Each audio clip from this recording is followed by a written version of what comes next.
మనం పంచికట్టు వేరు, టెంపరమెంటే వేరు, బిహేవియరే వేరు కంప్లీట్గా బంగారాజుది. దానికి దీనికి సంబంధం లేదు అసలు. అంటే కళ్యాణ్ నెక్స్ట్ ఫిల్మ్ ఇంకా కలెక్ట్ చేయాలి, దీనికన్నా ఎక్కువ కలెక్ట్ చేయాలి, ఆ పై ఫిల్మ్ ఇంకా ఎక్కువ కలెక్ట్ చేయాలి. నెక్స్ట్ ఇయర్స్ అన్ని లెక్కలన్నీ మారిపోతాయి అందరి, నా ఒక్కడిదే కాదు అందరే మారిపోతాయి. మళ్ళీ కొత్త హీరో వస్తాడు, మళ్ళీ మారిపోతాయి అందరి. ఈ మారుతూ ఉన్నాయి ఎప్పటి నుంచి, లాస్ట్ 32 years నుంచి ఎన్ని మార్పులు చూశాను ఈ లెక్కలు.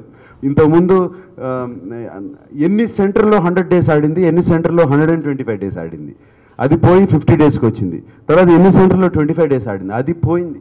ఇప్పుడు ఫస్ట్ డే ఎంత కలెక్ట్ చేసిందికి వచ్చాము మనం. ఇప్పుడు ఫస్ట్ వీక్ ఎంత షేరు అనే దానికి వచ్చాము ఇప్పుడు. సో దీస్ థింగ్స్ మారుతూనే ఉంటాయి.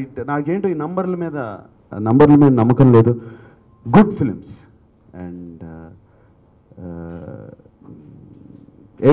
అంటే వై ఈ ఫిలిం ఎందుకు మరీ నేను ఇంత ఎక్స్ట్రాడినరీ హిట్ ఎందుకు అంటున్నానంటే, మళ్ళీ చెప్తున్నాను, 400 theatres, budget and number of days.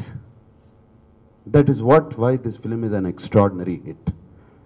ఇది అలా అనుకుంటే 50 కోట్ల హిట్ కాదు, అలా లెక్కేసుకుంటే ఇంకా చాలా పెద్ద హిట్. ఆ కంపారిజన్ చూసుకుంటే ప్రాఫిట్ వైజ్ కాదు, efficiency wise. That is important.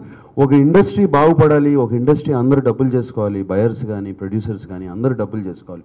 ఇంకో సినిమా ధైర్యంగా తీయాలి అంటే ఇది ఉండాలి. 50 కోట్లు ఖర్చు పెట్టి 50 కోట్లు వస్తే ఎందుకు cinema? What is the point?